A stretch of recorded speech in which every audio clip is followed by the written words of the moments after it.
dolor de cabeza tan horrible. Voy a tomarme un café a ver si eso me ayuda. Hermano Sebastián, ¿qué estás haciendo? ¿Estás tomando tequila antes del podcast? Padre, eso es juicio temerario. Esto no es tequila, esto es café.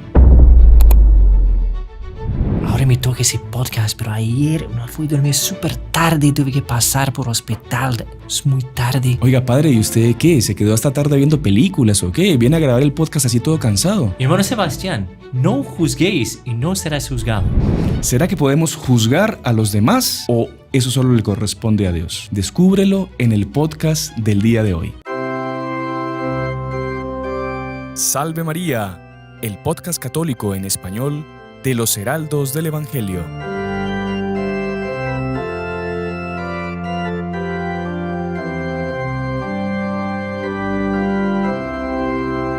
Muy estimados amigos que nos acompañan por nuestro canal de YouTube, por la radio y por las otras plataformas por las que sale nuestro programa, Spotify, Apple Podcast y bueno, todos los que también difunden nuestro contenido. Bienvenidos una semana más a Salve María con los Heraldos del Evangelio, el podcast católico en español que hacemos con tanto cariño para ustedes desde aquí, desde El Salvador.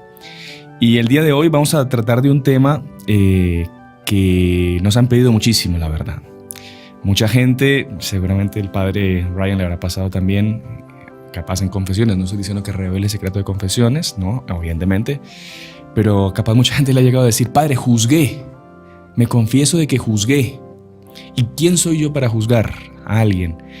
Entonces es un tema que quizá mucha gente se confunde, no sabe si se puede juzgar, si no se puede juzgar. Nuestro Señor Jesucristo prohíbe juzgar o Él en algunas ocasiones insinúa de que debemos juzgar para poder corregir a los demás. Es un tema que vamos a hablar el día de hoy y espero que no nos prejuzguen antes de que escuchen todo el contenido y todo lo que el Padre pues, nos va a explicar el día de hoy. Y para un tema tan importante, volvemos a tener en nuestros estudios al queridísimo Padre Ryan Murphy. Salve María, Padre Ryan, ¿cómo está? Salve María, muchas gracias por recibirnos otra vez aquí en el estudio de los Heraldos de El Salvador. Es siempre una alegría estar aquí. Padre, vamos a quizá entrar en el tema de la siguiente forma, porque es muy común escuchar que la gente, aunque no sea católica, gente que es de todo tipo de creencias o de no creencias, cuando ellos quieren justificar alguna acción, por lo general negativa, ¿no? Y no quieren ser corregidos, siempre utilizan la famosa frase, no juzguéis y no seréis juzgados, ¿no? Sí. Usted no me puede juzgar. Como que esa especie de frase de nuestro Señor Jesucristo les da autorización para hacer lo que quieran en este mundo sin ser criticados ni juzgados por nadie. Y es curioso porque es una gran mentira eso. O sea, una gran mentira en el sentido de que yo puedo hacer lo que quiera porque nuestro Señor dijo que no me juzguen porque si yo no quiero ser juzgado, pues no tengo que juzgar a los demás. Padre, quizá entramos por esa expresión de nuestro Señor, explicar qué quiso decir nuestro Señor con eso y de repente también citar otras frases de nuestro Señor que de verdad pues, nos dan pie a entender de que sí debemos juzgar a los demás. Claro, no, con mucho gusto. Y es, como usted dijo, es un problema que está muy generalizado, especialmente hoy día, que se habla de la tolerancia, que se habla de que tenemos que aceptar a todos, que no podemos juzgar a nadie, no podemos criticar a nadie. Y eso es lo que pasa en la sociedad, pasa en las universidades, pasa pero también entre familia, ¿no? Claro. Muchas veces los papás ven que los hijos que ya están creciendo tienen ciertas actitudes que son erradas y quieren corregirlos, llamar la atención.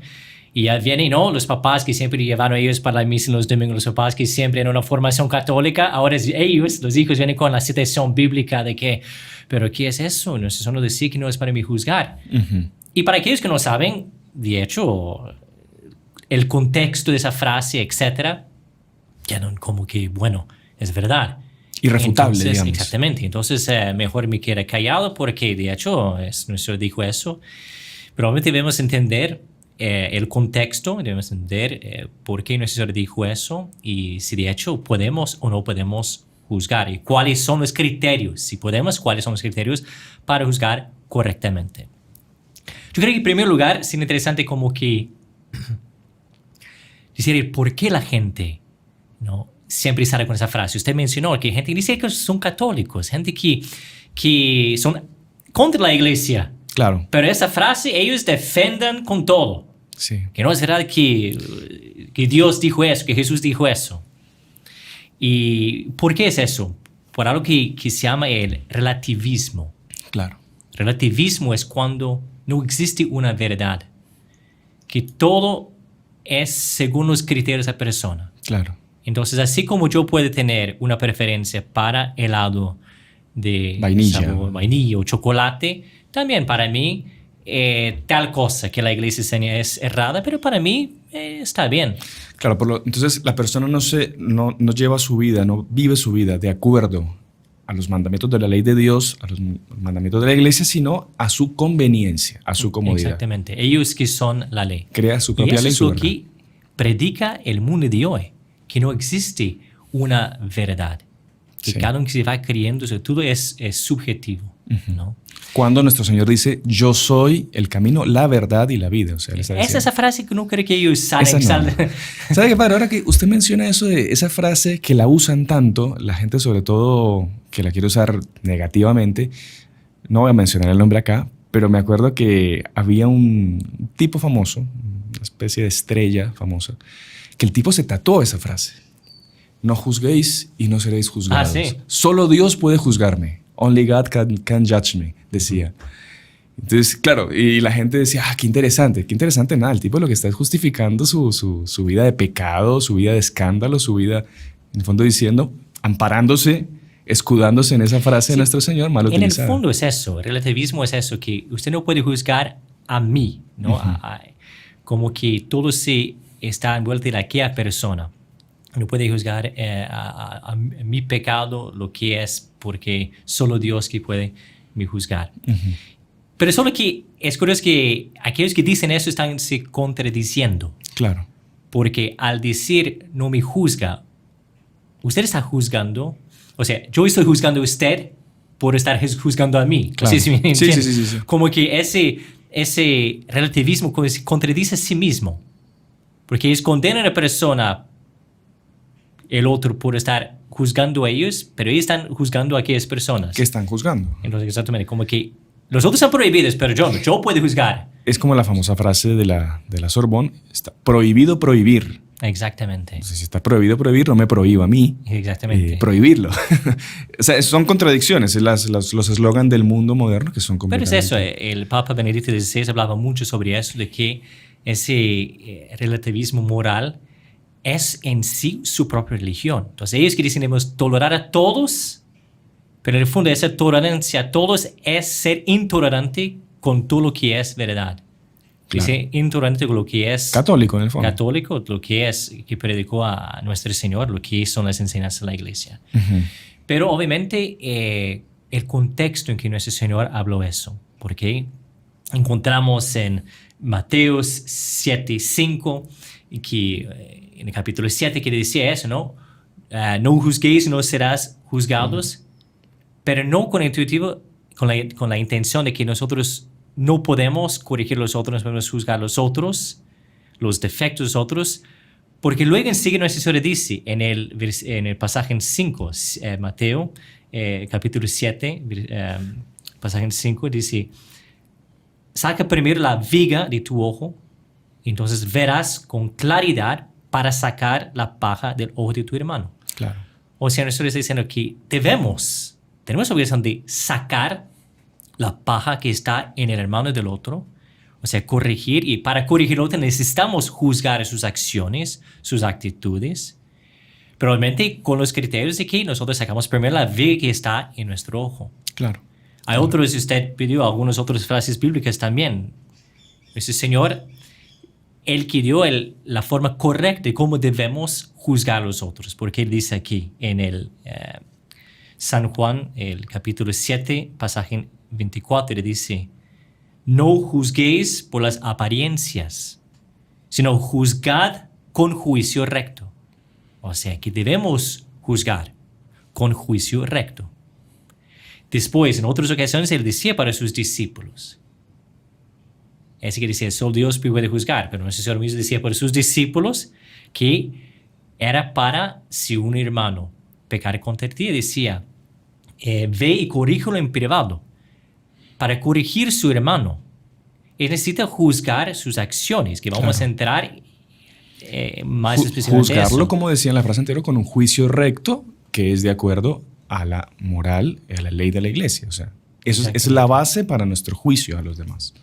Exactamente. Entonces, por eso, nuestro Señor decía en varias ocasiones en los evangelios, hay también otras citaciones. Pero perdón, padre, le interrumpí. Si quiere, termine esa especie de, ¿cómo se dice?, de guía de nuestro Señor para corregir a un hermano. Entonces, primero, corríjalo en privado. Sí, exactamente. Y después él dice, si no te escucha, no es que no, ahora queda indiferente, queda callado. No, dice, toma contigo a uno o dos más, para que todo asunto se resuelva por el testimonio de 2 o 3 testigos. Si se niega a escucharles, díselo a la iglesia, y si ni siquiera escucha a la iglesia, considérala como un pagano o publicano. Sí. Nosotros vemos que eso, inclusive en el mundo afuera, esos programas que tiene para gente que están viciados con alcoholismo, etcétera, que hacen lo que se llama la intervención. No sé si en español se dice eso, una intervención. Es que la persona que está en alcoholismo, etcétera, procuran que los familiares que están más cercanos, etcétera, llama a la persona que está en ese vicio, que por si no consigue salir, se reúne con esa persona y todos que van diciendo, sí, la verdad, mira lo que está pasando en su vida.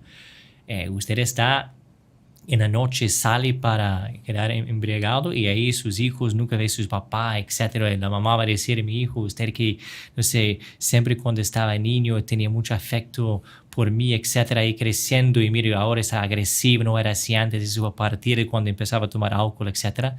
Esas intervenciones es justamente lo que la iglesia también manda a hacer. Obviamente no para condenar a la persona, que es el otro punto, sino para ayudarla, para orientarlo.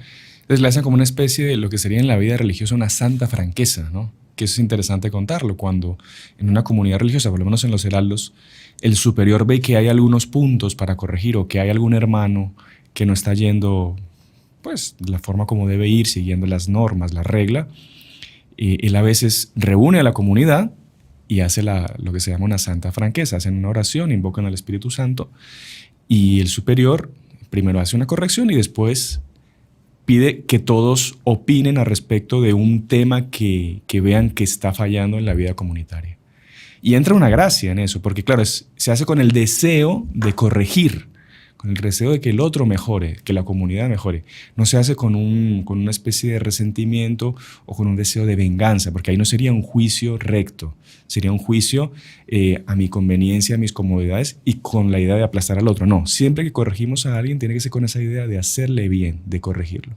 Y muy interesante ese ejemplo que usted dio de esas reuniones de alcohólicos anónimos, que es curioso también que ellos, una cosa que hacen es filmar a la persona cuando está borracha y después cuando está cuerdo le ponen el video para que él mismo juzgue sus acciones y vea las locuras que hace cuando está bajo los efectos del alcohol. Entonces él mismo hace un juicio viendo sus actos de lo mal que está yendo, ¿no? Y lo importante es distinguir que eso no es para condenar a la persona. Claro. Eso es para ayudar a la persona. Porque aquellos que aman al otro quieren el bien del otro. Entonces, lo que nuestro Señor estaba prohibiendo era justamente eso. No era de corregirlo, no era para juzgarlo con la intención de corregirlo, sino era de juzgar el destino eterno de una persona. Claro. Porque el alma de persona, eso es solo Dios que sabe, porque Dios sabe el interior de la persona, sabe las dificultades que pasa la persona. Nosotros muchas veces solo sabemos 2% de la persona. Claro. Muchas veces tiene un pasado muy, muy difícil, etc. Por eso tiene tendencia para tal cosa, tal otra cosa. Entonces, nosotros no sabemos el alma de persona. Por eso no podemos pronunciar un juicio sobre el alma, las intenciones que tiene la persona. Hay un hecho bíblico, por supuesto, que pasó con los dos hermanos del trueno, Juan y Santiago. Eso está en el Evangelio de San Lucas. Nuestro Señor estaba subiendo para Jerusalén y tuvieron que pasar por Samaria. Siempre, porque apenas en portugués español uno sabe dónde ponga el acento. El ¿no? acento, sí, sí, sí. Entonces, y los samaritanos, como nosotros sabemos, era algo mutuo entre los judíos y los samaritanos. Se odiaban, literalmente. Sí, era algo de siglos, Sí, sí, sí. que tenía mucha, ¿no?, esa enemistad, etc. Entonces, estaba subiendo y procuraron los apóstoles, mire, ¿será que hay un lugar para hospedarse en Samaria? En Samaria. Para pasar la noche, porque hasta llegar a Jerusalén todo eso se va a demorar todavía. Y dijeron que los samaritanos no dejaron entrar. Claro, pero era la costumbre. Que Pues sí, porque- ni se hablaban con Exactamente. entre judíos y samaritanos. Y era, o sea, como dice, era algo que era ese odio mutuo, etc. Y no puede ser que ninguno de los dos partidos tenía, ¿no? Eran justificados, ¿no? Pero Santiago y Juan inmediatamente dicen, Señor, ¿quiere que nosotros lanzamos fuego sobre ese lugar? Como que destruya a ellos por no querer aceptar a nuestro Señor, ¿no? Uno puede decir, no, que eso era un celo apostólico de parte de ellos. Eso era como que una recta intención que tenía el, ¿cómo se llama? El fervor del noviciado. Del novicio, el fervor del novicio. Sí, puede ser. Pero para después de nuestro Señor veamos que nuestro Señor los regañó. Dice que se volvió hacia ellos y los arrepintió. Y se fueron a otra aldea. ¿Por qué? Ellos estaban juzgando las intenciones de los samaritanos. Ellos estaban juzgando el alma de los samaritanos, que es algo que está reservado apenas para Dios. Claro. Que no es para nosotros juzgarnos el interior de la persona y mucho menos condenar a aquellas personas. Por eso, la famosa frase que repetimos como 1000 veces ya, no juzguen, no serán juzgados. Nuestro luego dice, no condenen y no serán condenados. Entonces no podemos juzgar para condenar, juzgar para que en base del juicio ayudar a la persona por amor a Dios y amor a aquella persona, amor al prójimo. Eso sí, eso nosotros debemos. Después, el juicio de Dios, juicio particular, juicio final, eso es algo que es Dios que va a hacer, que dio el poder a nuestro Señor Jesucristo, no justamente para hacer eso en el final de los tiempos. Eso no compete a nosotros. Nosotros sí, que para ayudar, para orientarlos, debemos basear en sus acciones, juzgar para ayudar. Claro, entonces juzgar acciones y no intenciones del corazón. Por ejemplo, imagine que usted está con su familia, caminando por una montaña, así, y está con los niños, y tiene un niño que está caminando adelante, ya tiene un poco más de edad que los otros, ya siente un poco más de confianza, no está tiempo todo como va con el papá, entonces va un poco más adelante, pero ya se va al borde del precipicio. Claro. Si los papás aman a sus hijos, van a hacer un juicio. Si continúa caminando al borde del camino, del precipicio, va a caer. Claro. Puede morir, puede herirse. Entonces, haciendo ese juicio, basado en las acciones de su hijo, llaman a su hijo. Hijo, venga, hijo, no, aléjese del borde del camino, sí. del precipicio. Ellos no están juzgando. Niño, si usted continúa va para el infierno. No, ellos están, obviamente, por amor, para avisarle, alertarle. Ellos están diciendo que es para alejarse del precipicio. Claro. Pero eso es lo que pasa en un paseo con familiares, con los niños, etc. Lo mismo también no puede pasar con las acciones morales también. Estamos hablando aquí de la persona que tiene alcoholismo y hay tantas otras adicciones, vicios, tantos otros claro. pecados, tantos otros problemas morales que hay. Pero si veamos que ese muchacho que está entrando en la universidad, que está juntándose con los amigos, que no están estudiando, que está saliendo para beber en las noches, que no aparezca en las clases, está muy mal en los exámenes. Basado en las acciones, tenemos el deber, obviamente, de llamar la atención.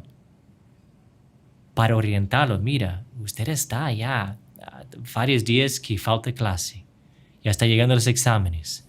Después comente a sus amigos y otros de que usted llega muy tarde en la noche, borracho, etc. Eso hace mal para su salud, eso va a hacer mal para su carrera. Después eso va también, lo que hace ahorita va a reflejar en toda su vida. Obviamente van juzgando las acciones para que pueda ayudarle, para que pueda orientarle de cómo hacer. Uh-huh. El Santo Tomás de Aquino decía que amar es querer el bien del otro. Claro.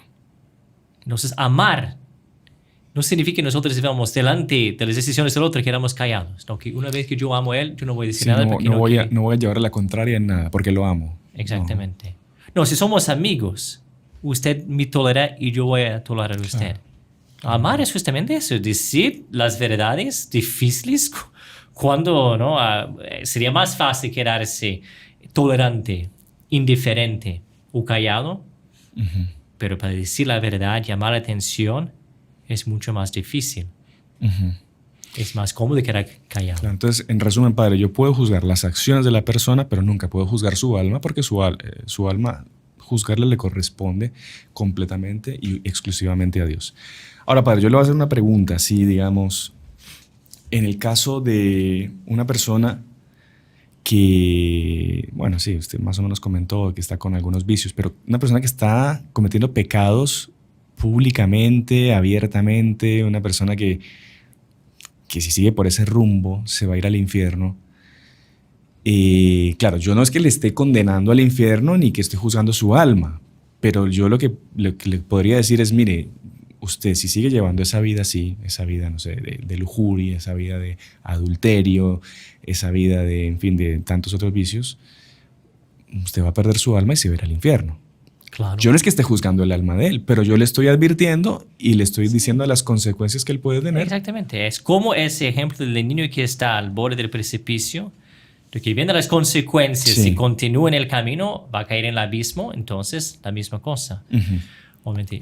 Ahora, lo importante también es saber cómo corregir, cuándo corregir, cuáles son las condiciones y cómo que debo corregir a los demás, porque también no podemos, así que vemos una persona que cortó el otro tráfico, ahí ya me entro en acción, no, ahora tengo que decir la verdad, vaya atrás de aquella persona, empieza a gritar, no, usted está haciendo algo mal en el tráfico, etc., porque cortó el otro. O sea, tenemos también, hay muchas también condiciones de juzgar a los otros, ¿no? Que principalmente ese corresponde, los papás corresponde a aquellos que están en autoridad, también entre amigos, la corrección fraterna. Nuestro Señor mismo decía eso para los discípulos, es de corregir los otros, etc. Es una responsabilidad, corregirlo en particular, todo eso. Pero, ¿cómo es que nosotros debemos hacer? En primer lugar, es saber el momento exacto para corregir, porque obviamente está el alma de la persona, queremos salvar esa alma. Y si nosotros no tomamos cuidado y abordamos un tema muy precipitado, sobre todo que hoy día hay muchos temas que vienen atrás con todo el mundo que presiona, sobre todo en ciertas cuestiones morales que la iglesia predica y que el mundo predica lo contrario. No vamos a entrar en casos específicos para evitar cualquier... Sí, pero se entiende perfectamente. Y entonces están muy confundidos, etc. Entonces, si los papás ya ven, porque es la verdad, porque está dicho aquí, porque la Biblia que nuestro Señor dijo, etc., puede ser que hace más daño que bien. Tiene que saber cómo corregir, para obviamente con la finalidad de no perder la alma de vez, porque muchas veces, por ser muy precipitado, y eso he visto un montón de veces, por ser muy precipitado, los papás con los hijos, etc., los hijos ahí sí se hicieran mismo. ¿Sabe qué, padre? Eso pasa a veces en confesiones. Hay algunos quizás sacerdotes o que, en fin, quizá por falta de experiencia o quizá por excesiva dureza a la hora de corregir, un joven, sobre todo pasa mucho con los adolescentes, van, se confiesan, qué sé yo, y salen que no quieren confesarse más, porque quizá la corrección dada por el sacerdote no fue quizá con la caridad o en el momento oportuno, o en fin, no midió sus palabras, y como usted bien dice, se cierra completamente el joven a la gracia y al sacramento de la confesión. Entonces es muy, muy importante saber cómo corregir. No solamente muchas veces lo que pasa en los sacramentos es que se hicieron con Dios. Claro. Obviamente viene la figura del sacerdote y el propio Dios. Entonces es Dios que está enojado conmigo y me regañó. Exactamente. Entonces debes saber el momento oportuno. Hay un hecho en el segundo libro de Samuel que cuenta de que después de aquel pecado de David, que nosotros mencionamos inclusive en otro podcast, de adulterio con Betsabé, que después mandó matar el esposo de ella, que era Urias. Dios mandó su profeta Natán justamente para regañar a David, obviamente.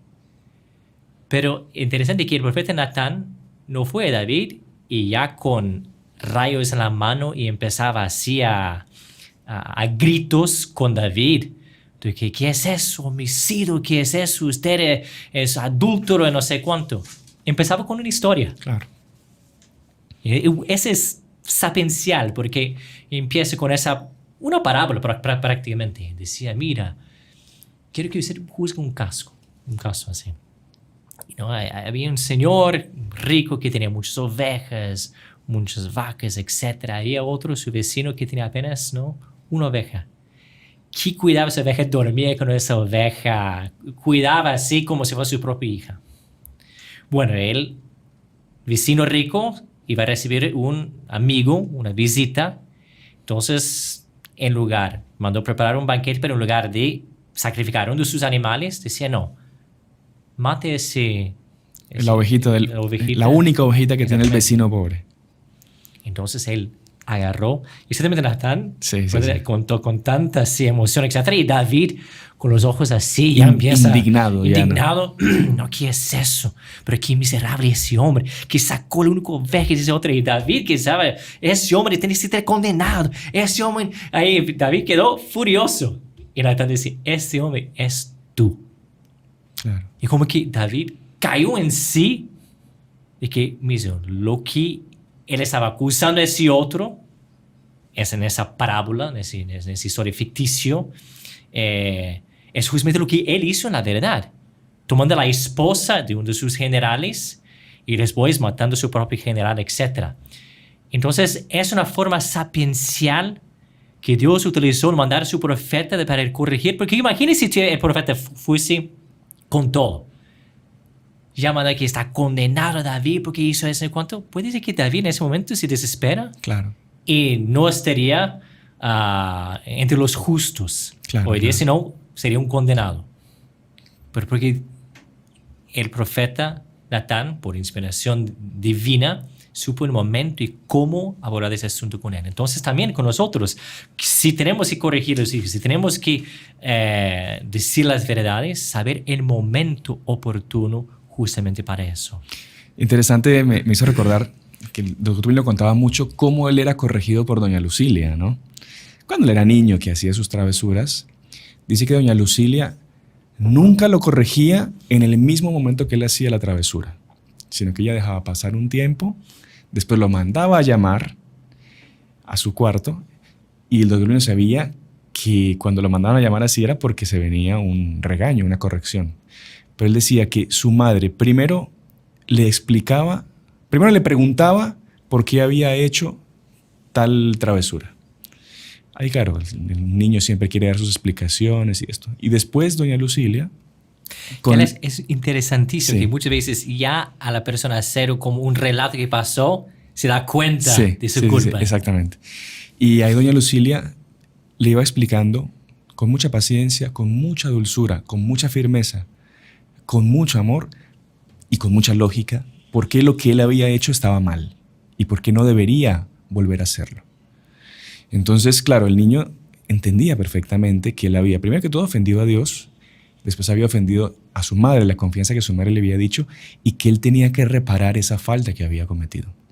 Después doña Lucilia le hacía prometer que nunca más lo iba a volver a hacer, le hacía que pidiese perdón, le daba un castigo, porque le daba un castigo, una penitencia, y después le pedía que le diera un abrazo y le diera un beso. Y entonces el doctor Pino contaba que él, después de esa corrección de su madre, él salía casi que caminando sobre las nubes y decía, solo no me daba ganas de volver a cometer un error para que me volviese a regañar porque yo sabía que era algo malo. Pero y grave triste con eso. Claro, y era una forma didáctica con santidad de corregir San a su Juan hijo. Bosco decía que para corregir un joven tiene que siempre esperar el día siguiente. Claro. Porque muchas veces, en el momento, ¿no? El papá está llegando de trabajo, llega en casa y vio que el niño aprontó un algo así, ya viene con todo la carga del día, todo el tráfico, etcétera, y va todo encima Del con esa primero carga, que se atraviesa. exactamente, el primero encima del niño, que muchas veces fue demasiado de que el delito en sí. Uh-huh. Entonces decía San Juan Bosco, justamente para que no entre amor propio del papá o del profesor o quien sea, espera a que todo sea más calmo, así que el demonio que está infestando el ambiente también se va. Claro. Y ahí uno estará mucho más en condiciones de corregir y otro también en condiciones de recibir también la corrección. Uh-huh. Entonces, pero es eso, muchas veces delante de ciertas cosas, vivimos que ahorita no es el momento, como ese señor en Viernes Santo, a veces él se mantuvo en silencio, porque era más prudente en aquel momento mantenerse silencioso. Muchas veces para nosotros es eso, a veces tiene que esperar años. No está el momento de corregir, no es el momento, porque si yo entro, ahorita puede ser que se rompe con Dios, se rompe con él, se rompe conmigo. Entonces hay que esperar. Pero había otros momentos, delante de Poncio Pilatos, por ejemplo, que ahí sí nuestra Señora tenía que decir la verdad, aunque costó su vida. Claro. Tiene que decir las verdades, porque también no podemos quedar callados delante de la verdad. Segundo punto, también debemos siempre corregir con mucha humildad. Y recordamos que nosotros somos todos en la misma situación. Claro. Hay un autor, no sé si fue C.S. Lewis, que decía que somos, creo que fue él, que decía que somos todos en el mismo barco y estamos todos pasando mal. Claro. Entonces, ¿no? Por causa del pecado original, etc. No es que estamos como que, no, el pecado no me toca, la tentación no me toca. Y también, o sea, como decía también otro autor, de que justamente ayudar al otro es como un hambriento.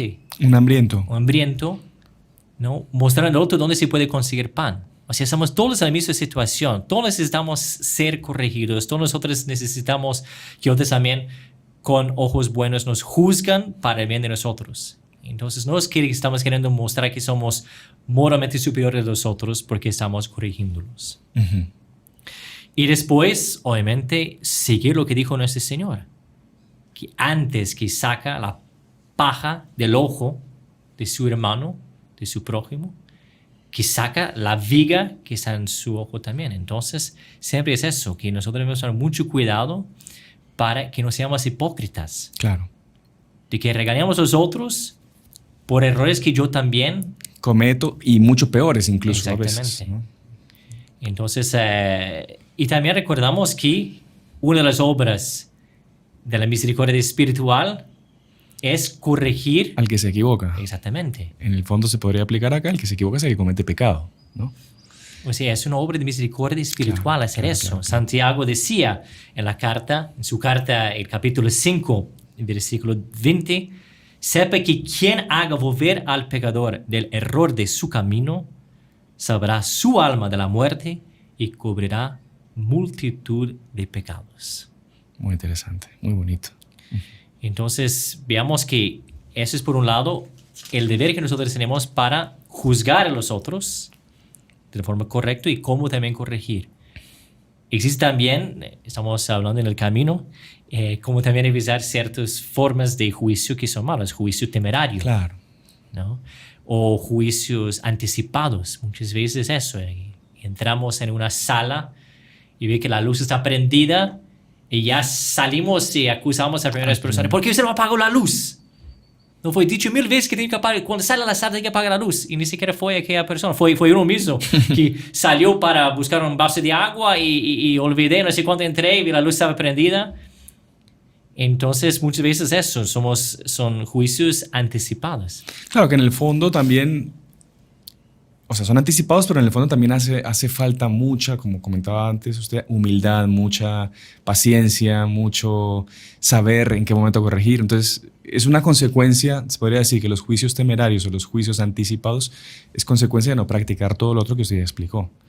Un caso también, o sea, usted compra una gaseosa, por ejemplo, la tiene en la refrigeradora, usted va un día a buscarla, abre y ve la gaseosa. Bueno, eso no fue mío, eso fue conmigo, hermano Sebastián.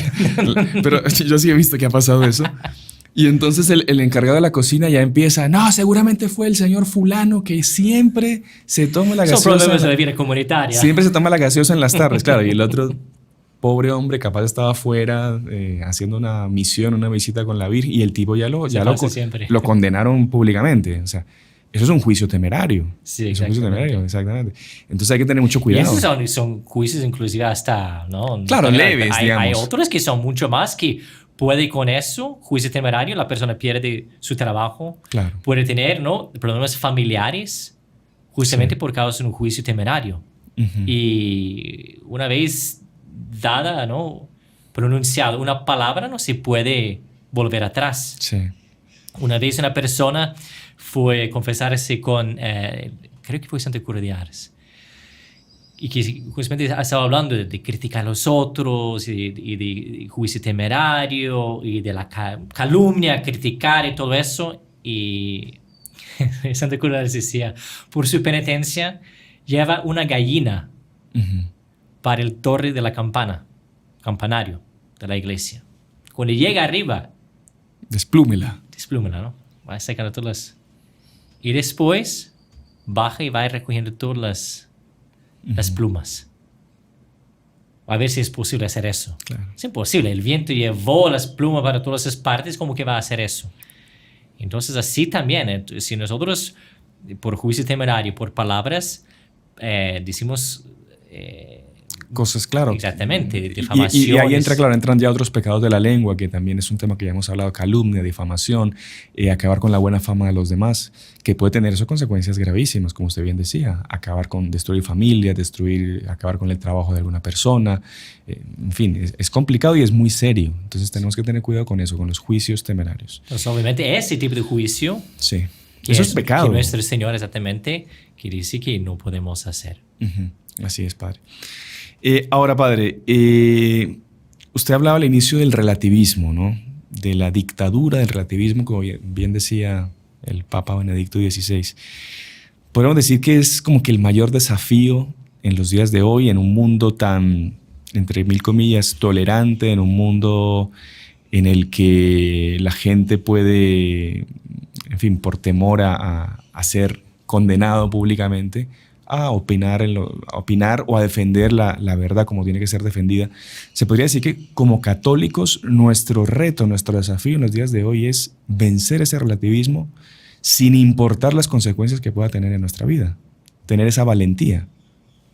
O sea, yo creo que el desafío que nosotros tenemos mucho más de que tomar cuidado que juzgar para no juzgar, para no ser juzgado, etc., es justamente el peligro que nosotros tenemos es quedar callados cuando es para hablar, cuando es para decir la verdad. Sí. Que hoy día es tan fácil, citando, ¿no?, cuando nuestro Señor decía que una vez que no podemos juzgar a los otros, entonces mejor que nosotros quedamos callados, etc., quedamos indiferentes a lo que los otros hacen y caímos en las peores cosas que hay hoy día, que es el relativismo moral, que es como moral, que quien, cada uno decide lo que es bien, lo que es mal. Para mí, tal cosa es malo, pero para usted... Esa palabra es muy peligrosa, ¿no? Esa expresión, para mí. Sí. Como si usted fuera una especie de ley, digamos, ¿no? Los mandamientos de la ley de Dios es ese para mí. No, o sea, pero también para no ofender al otro. Claro. Entonces, para mí, de ejemplos. Exactamente. Sí. Sí, no sé, para mí salir en la noche, fiesta con mis amigos, con música inmoral, con borrachería, con muchas otras cosas así morales, para mí yo no hago eso, porque yo prefiero quedarme en un casto, etcétera, todo eso. Pero si el otros hacen así, son felices con eso, no, no, yo no hay forzar Claro, mi idea, no voy a imponer mis nada. preferencias encima de ellos. Yo voy a decir, yo tengo un concepto muy claro de lo que es la familia. Para mí eso es la familia, pero si para el otro tiene otro concepto de familia, pues ¿quién soy yo? Yo no lo puedo juzgar y el que él haga lo que quiera si es feliz. No, ¿por qué? Porque está rompiendo, está yendo contra una moral establecida por Dios, que la moral que existía en el paraíso es la misma moral que va a existir hasta el fin del mundo. Nadie tiene la autoridad ni el poder para cambiar las leyes morales de Dios, los 10 mandamientos. Y esas leyes de Dios no son arbitrarios, no son porque Dios quiso poner esa ley porque justamente quiere que la vida para nosotros sea difícil. Es lo contrario. Sí. Dios puso los mandamientos, puso las leyes justamente para ayudarnos a nosotros a sermos felices. Por ejemplo, una persona que va a aprender música o un idioma o cualquier arte, etc. La persona aprendiendo las normas, las reglas, los métodos, las técnicas, bien, eso va a facilitar que la persona habla bien un idioma, va a facilitar que la persona toca bien el violino, que la persona sabe tocar bien el golf, no sé cuánto, porque la persona al seguir las normas, las técnicas y de cada cosa, eso va a ayudar a la persona a hacer bien cada cosa. Entonces también nosotros, para tener éxito en la vida, tengamos los mandamientos a ayudarnos justamente a llegar a ser felices. Pero no es un yugo que Dios nos puso insoportable los mandamientos, no. O sea, Dios lo puso justamente para ayudarnos en nuestra vida y en el camino para ir al cielo. O sea, ahí está el vademecum de qué tenemos que hacer en nuestra vida para salvarnos, que en el fondo es lo más importante. O sea. Pero el mundo de hoy, con ese relativismo, es de que no, cada uno decide lo que es. En el fondo cada uno puede hacer lo que quiera. Exactamente. Pero sería como así. Entonces, usted quiere aprender a tocar piano. Sí. Como se quiera. Claro. Pero como que no. Y el do menor, no. Usted como se quiera. Pero por ejemplo hay los conciertos de Mozart y Haydn o no sé cuánto. No, pero usted, yo no, si yo no voy a forzar mi técnica, son de años de universidad y estudiando y tocando con las mejores orquestas, etc. Yo no voy a forzar esa visión que yo tengo, experiencia que yo tengo encima de usted. Es decir, una falta de caridad, claro, pobre que quiere aprender a tocar piano, decir que no, usted encuentra la forma que más le agrada. Sí. Solamente eso no es la forma que debemos. Usted es libre de hacerlo como quiera. Exactamente. No sé si, padre, me acordé ahorita de un caso, quizá con esto ya vamos cerrando porque se nos fue el programa, pero me acuerdo de un caso que Monseñor contaba explicando lo que era ese concepto de la libertad, el concepto equivocado de la libertad en los días de hoy. Entonces que él fue al médico y se puso a discutir porque Monseñor fue con su la sotana de sacerdote, un médico que lo atendía a él, y había otra persona mayor que estaba también esperando en la fila, y este hombre empezó a cuestionar los mandamientos de la ley de Dios, y él decía que justamente que eso era una especie de esclavitud, de arbitrariedad de Dios con el hombre, que si Dios nos ponía en este mundo, la persona tenía la libertad de hacer lo que él quisiera, que no podían existir mandamientos, porque eso coartaba la libertad de la persona. Entonces Monseñor Juan le dijo, bueno, entonces podemos ser libres. Entonces, si a mí en este momento me diese la gana de ser libre y de agarrarle a usted del cuello y matarlo acá, ¿qué me lo impide? Porque es lo que yo quiero hacer, es mi libertad. Ahí el tipo se quedó así todo asustado.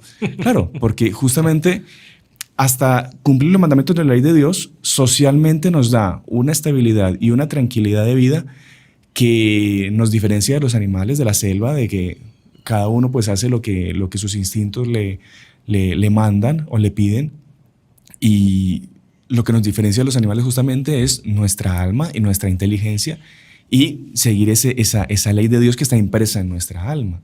Para nuestro bien. Para nuestro bien, claro. Exactamente. Entonces, Porque su libertad puede ser que atente contra la libertad del otro. O sea, si no hay unos mandamientos, en el fondo es ese egoísmo de que yo soy libre, yo puedo hacer lo que yo quiera sin importar que yo ofenda o afecte a los otros. Y eso no es libertad. En el fondo, ¿qué es todo el egoísmo de la persona. Claro. Pero obviamente cada una de nuestras decisiones, actos, hay consecuencias. Claro que Nosotros vivimos en sociedad. Y por lo tanto puede decir, no, pero si yo decido vivir así, yo no voy a hacer mal a nadie, pero es imposible que todo lo que usted hace, hay consecuencias. Ese famoso discurso del almirante McRaven que hizo para la universidad en Austin, creo que fue, en Texas hace 2014, por ahí, algo así, y que él decía de que él había un pesquisado, no sé cuánto, decía que cada persona tiene la posibilidad de cambiar la vida de 10,000 otras personas, o afecta la vida de 10,000 otras personas. Cada persona. Wow. Entonces él, como almirante, ¿no? Hacía parte de Navy SEALs en los Estados Unidos. Él decía que, por ejemplo, un capitán, un sargento que estaba en Afganistán, decidió que no, estamos en 2 calles, vamos por esta calle y no por esa calle.